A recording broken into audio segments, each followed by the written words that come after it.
हमारी पैथोलॉजी में डिजीज है मलेरिया। और मलेरिया अगर बात करते हैं, इससे पहले हमने क्या पढ़ा, हमने पढ़ा फिलियसिस। फिलियसिस कैसी थी, एक पैरासिटिक डिजीज थी। कैसी थी, एक पैरासिटिक डिजीज थी, जिसमें हमने फिलियसिस में पढ़ा था कौन था, वोचेरिया बैनक्रॉफ्टी क्या था हमारा, एक कह सकते हो पैरासाइट था, जो किसके थ्रू था, हमारा वेक्टर था वहां पे। वेक्टर था हमारा कौन, एक मॉस्किटो, क्या नाम था, क्यूलेक्स का नाम था, ठीक है।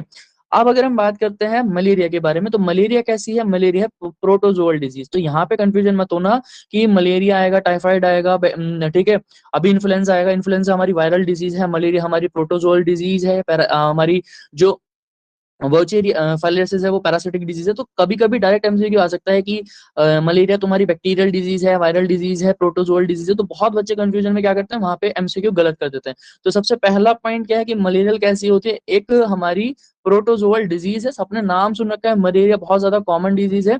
और अगर हम बात करते हैं किसके थ्रू होती है, यहाँ पे जो पॉजिटिव एजेंट होता है हमारा, वो प्रोटोजोन होता है। कौन सा प्रोटोजोन होता है हमारा, प्लाज्मोडियम। फैमिली से बिलोंग, जीनस क्या होता है उसका, प्लाज्मोडियम। अब वो क्या होगा, या तो प्लाज्मोडियम वाइवेक्स हो सकता है, प्लाज्मोडियम फेल्सीपेरम हो सकता है, प्लाज्मोडियम ओवेल हो सकता है ना। तो डिफरेंट यहाँ पे हमारे टाइप के प्लाज्मोडियम रहेंगे। और सबसे पहला पॉइंट क्या है कि अभी हमने बात की कि कैसे यहाँ पे भी, जैसे हमने वो उसमें फाइलेसिस में बात की थी, वहां पे भी वेक्टर था, यहाँ पे भी हमें वेक्टर की रिक्वायरमेंट पड़ेगी। वेक्टर क्या है, मैंने बताया वेक्टर क्या है, जो डिजीज को क्या कर रहा है, कैरी कर रहा है। डिजीज को क्या कर रहा है, कैरी कर रहा है, डिजीज को ट्रांसमिट कराने में हेल्प कर रहा है। तो ये इंटरमीडिएट होस्ट की तरह वर्क करता है। और यहाँ पे कौन है हमारा, यहाँ पे रहेगी हमारी फीमेल एनाफिलीज, ठीक है। तो यहाँ पे रहेगी फीमेल एनाफिलीज। और इस पे भी एमसीक्यू डायरेक्ट बनता है कि मलेरिया का वेक्टर का नाम कौन सा है, डायरेक्ट वहां पे तुमसे क्वेश्चन पूछा जाता है। कौन है हमारा, फीमेल एनाफिलिस नाम की मॉस्किटो रहती है, जो क्या कराती है, इसको वेक्टर की तरह वर्क करती है। तो अब तुम अगर मलेरिया को देखो, सबसे पहला पॉइंट, मलेरिया क्या है, प्रोटोजोअल डिजीज है। और जो किसके प्रोटोजोअल कौन है, प्रोटोजोन जीन कौन सा है, प्लाज्मोडियम। और प्लाज्मोडियम क्या करता है, बेसिकली अगर हम बात करते हैं, अफेक्ट करता है किसको, ह्यूमन लीवर को और रेड ब्लड सेल्स को। तभी तुमने देखा होगा कि जब मलेरिया, भी मैं स्टेजेस बताऊंगा, तो वहां पे हिपेटोमेगाली मिलती है, मतलब लीवर का एनलार्जमेंट मिल जाता है, ठीक है। अब इसकी भी लाइफ साइकिल पढ़ेंगे किस तरह से ये हमारा लाइफ साइकिल इसकी होती है। अब अगर हम बात करते हैं तो इसके थ्रू मैंने वेक्टर बताया, infection cause by the bite of female anopheles mosquito. और अगर हम बात करते हैं स्पीशीज, किसकी स्पीशीज के बारे में, मलेरिया के पैरासाइट्स की, तो हमारे पास 4 स्पीशीज मिलती हैं, Plasmodium falciparum, Plasmodium ओविल, Plasmodium vivax और प्लाज्मोडियम मेलेरी। अब इनके चारों के अलग अलग सिम्टम्स होते हैं, इंक्यूबेशन पीरियड होता है, वो हम बात करेंगे। तो हमारे पास मलेरिया की कितनी स्पीशीज हैं, 4 स्पीशीज रहती हैं, ठीक है। प्लाज्मोडियम फेल्सीपेरम, तो इसका इंक्यूबेशन पीरियड कितना है, 9 से 14 दिन। मतलब जिसके सिम्टम्स आएंगे वो 9 से 14 दिन आएंगे। और बेसिकली अगर हम बात करते हैं, जो यंगर सेल है उनमें ज्यादा जल्दी इन्वेट करता है। लेकिन अगर हम बात करते हैं कि ऑल एजेस में, तो वो भी इन्वेट कर सकता है, ठीक है। तो बेसिकली अगर देखोगे तुम, यंग जो है, यंग पीपल जो है, उनमें प्लाज्मोडियम फेल्सीपेरम ज्यादा मिलता है। और इसका जो इरिथ्रोसिटिक साइकिल है, अभी बताऊंगा इरिथ्रोसिटिक साइकिल क्या है, वो मलेरियल, जो हम मलेरिया पैरासाइट की साइकिल पढ़ेंगे उस टाइम पे मैं तुम्हें बताऊंगा कैसे कौन कौन से फेजेस चलते हैं, इरिथ्रोसिटिक फेज कौन सा होता है उस टाइम पे। तो इसका जो इरिथ्रोसिटिक फेज है वो कितना है, 48 घंटे का है। अगर हम बात करते हैं प्लाज्मोडियम वाइवेक्स के बारे में, तो इसके 8 से 7 दिन का इंक्यूबेशन पीरियड है। इसकी जो इरिथ्रोसिटिक साइकिल है वो भी 48 आवर की है। और ये किसको इन्वेट करता है, रेटिकुलोसाइट को। अभी हम बात करेंगे रेटिकुलोसाइट्स क्या है, ठीक है। प्लाज्मोडियम ओवेल इंक्यूबेशन पीरियड होता है 16 टू 18 डेज। ये भी इरिथ्रोसिटिक साइकिल अगर देखो तो इसकी थोड़ी बड़ी होती है, 50 आवर्स की होती है। ये अभी हमारे रेटिकुलोसाइट्स को इन्वेट करता है, ठीक है। अगर हम बात करते हैं प्लाज्मोडियम मेलेरी के बारे में, 18 से 40 दिन का इसका इंक्यूबेशन पीरियड है। और इसकी जो लाइफ साइकिल है वो 72 घंटे लग जाते हैं। और किसको इन्वेट करता है, हमारे जो ओल्डर सेल्स हैं उनको ज्यादातर इन्वेट करता है। तो हमारे पास इतना ज्यादा, इतना डिटेल में नहीं जाना है, ना ही इतना डिटेल में तुम्हारे पास एमसीक्यू आएगा, ना ही तुमसे इतना डिटेल में एग्जामिनर पूछेगा। तुम्हें क्या लिखना है, सबसे पहले डिजीज का इंट्रोडक्शन लिखना है, 3 लाइन जो मैंने लिखी हुई है। उसके बाद इसकी 4 स्पीशीज के नाम लिखने, कौन कौन सी है, Plasmodium falciparum, Plasmodium oval, Plasmodium vivax और प्लाज्मोडियम मेलेरी। अब नेक्स्ट हम बात करेंगे लाइफ साइकिल के बारे में। अगर देखो मलेरिया लिखने के लिए आता है तो तुम्हें मलेरिया की लाइफ साइकिल एटलीस्ट पता होनी चाहिए, छोटे थोड़ा बहुत भी तुम्हें आइडिया होगा तो तुम वहां पे लिख पाओगे।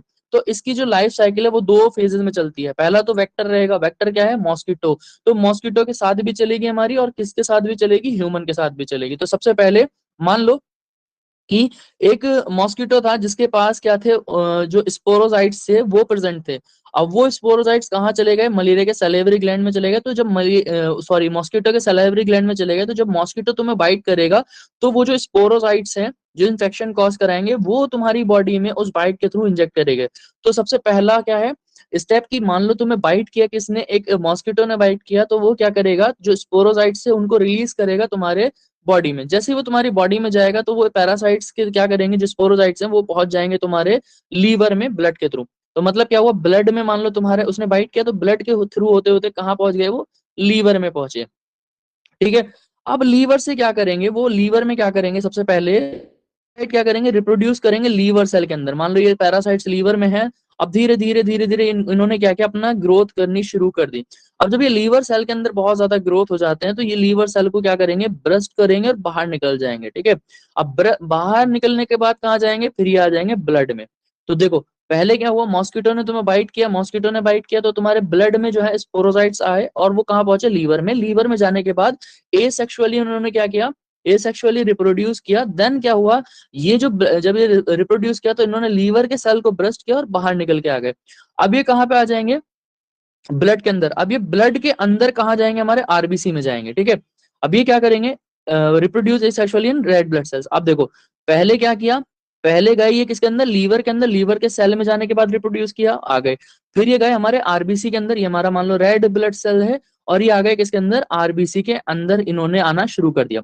अब इसी को हम क्या कह रहे हैं, यहाँ पे जो स्टेज चलेगी ये हमारी, यहाँ पे ही इसके सिम्टम्स आएंगे। जो तुम्हें चिल वगैरह मिलेगा ना, या टेम्परेचर वगैरह, फीवर वगैरह मिलेगा, वो इसी स्टेज में मिलेगा।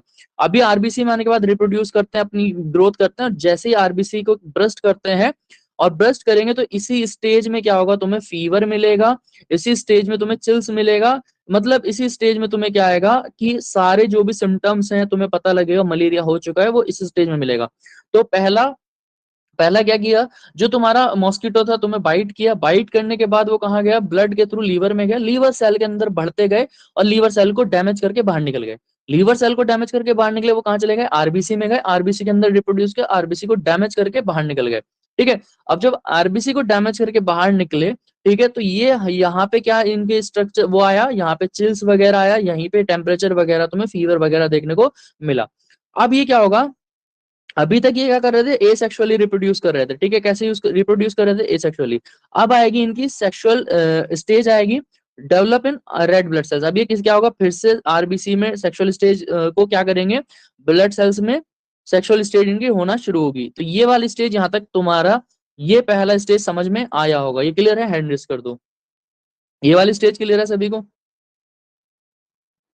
सभी को क्लियर है, अनस, मुस्कान, सभी को क्लियर है। ठीक है।